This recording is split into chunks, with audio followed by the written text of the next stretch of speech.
Are you ready for more tips about my granny hobbies? The first thing you guys asked about is the loop start, and I am actually working on a really big project right now. It's very pretty, but you don't have to start with something super difficult. As you can see, I don't use a hoop for embroidery because for me it's much easier without. So we're going in the top right corner of the stitch and then back up bottom left, just like you would normally do. Don't pull it all the way through. So you get the little loop at the end. Stick your needle through there. Pull it all the way through so that the loopy stitch thing is almost through the hole, and then just goes back into the hole, pulling on the back.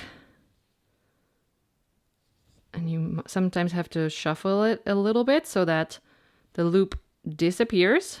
And now you just have the first half of your stitch. I like to go straight for the second stitch because I do all the diagonals one direction first and then afterwards all the diagonals the other way. And as you can see, I'm going in and straight back up. Let me check the pattern real quick. I should have started a new project just to show you this. But as you can see, I'm going in and then straight back up in one stitch, which saves a lot of time and also means that you don't have to go with your hand on the back of the project to pull the needle through. So that for me works really well. Not too tight so that it stays nice and covering. In and back up, pull it through.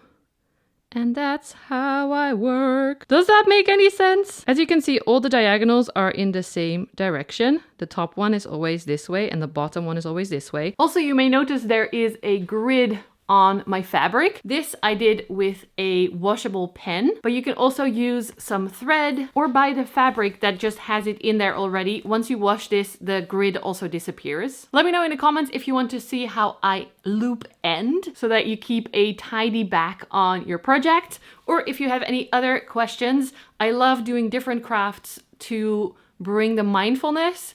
Since yoga and plants both kind of became my jobs, anything that you love to do can be your mindfulness practice. Enjoy! Happy crafting!